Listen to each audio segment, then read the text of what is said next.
Now, despite popular beliefs, Yale University students don't believe that attending an Ivy League university and the added academic pressure that comes with it leads students to become depressed and even commit suicide. Could a name change be worth over $9 million? That's the question before New Canaan right now. Affirmative action isn't used as a tiebreaker, but they do say that there's benefits to having a diverse campus. Quinnipiac University students are shocked that such a violent act could occur in such a quiet community. Quinnipiac students are ready to pack up the books and head out of the library.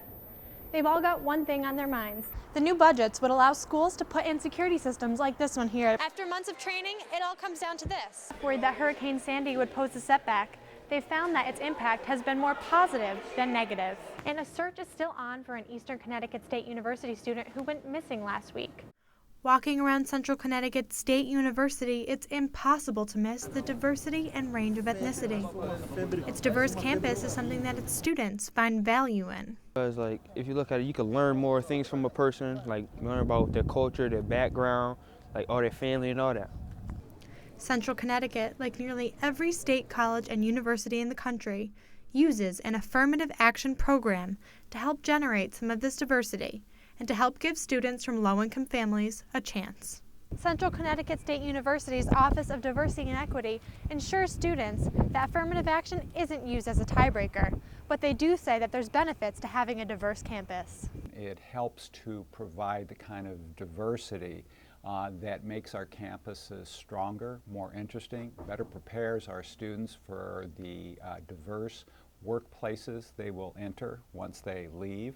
But some would argue that community building shortchanges white students, even when they have the exact same grades as their minority peers. More deserving students, I feel, because their grades are higher and because that they are harder working, don't receive the credit they deserve.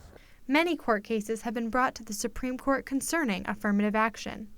The most recent one in Texas involves a woman who feels slighted because she claims to have had higher grades, but was denied entry to make room for a minority student instead.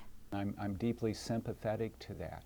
At the same time, I would say there are larger issues that while I believe it's a she, feels that she was excluded because she was white,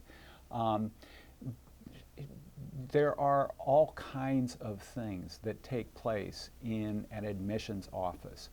The Supreme Court has ruled in previous cases that race is something that can be taken into consideration, but that it can't be given any more weight than any other deciding factor. Students will probably always complain, but McLaughlin says that all schools have a system to help them choose who to bring to campus, whether it's athletes or students in a particular major.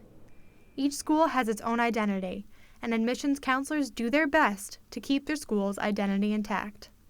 Alexandra Cordi, Q30 News. It's not easy opening a business.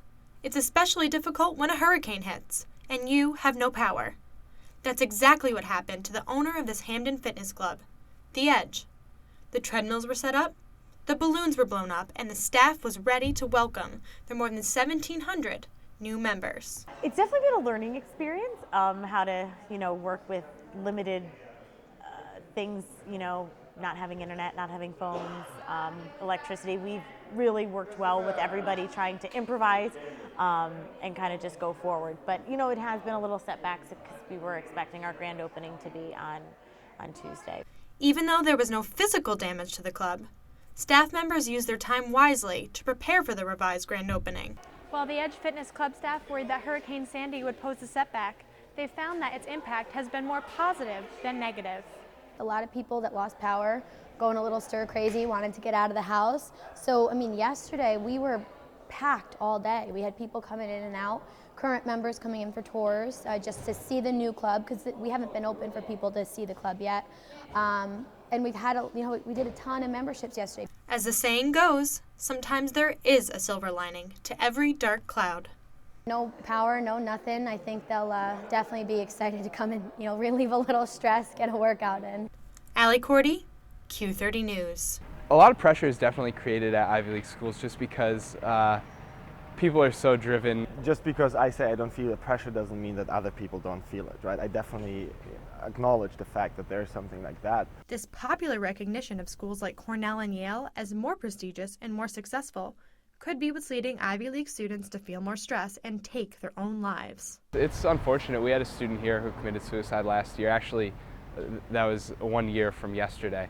And obviously it's unfortunate, and you wish people would talk about these things before they take those kinds of actions. Now, despite popular beliefs, Yale University students don't believe that attending an Ivy League university and the added academic pressure that comes with it leads students to become depressed and even commit suicide.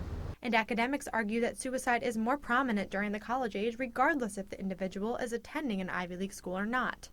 Suicide rates are even high among college-age people who choose not to attend college at all. The CDC says that for all young adults ages 15 to 24, 12 out of every 100,000 commit suicide each year.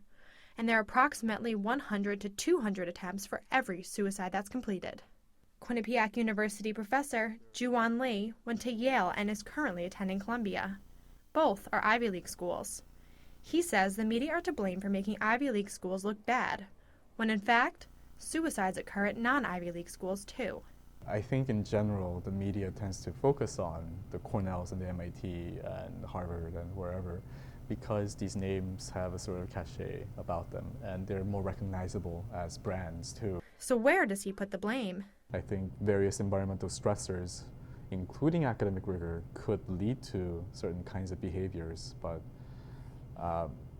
I think it's a sort of caricature to say that because these students study hard, they must be inclined to kill themselves. In spite of all the pressure put on college-age students, Jonathan Greipner, a hardworking Yale student, may have the best advice of all. I can only encourage people to seek help if they really need it. Alexandra Cordi, Q30 News.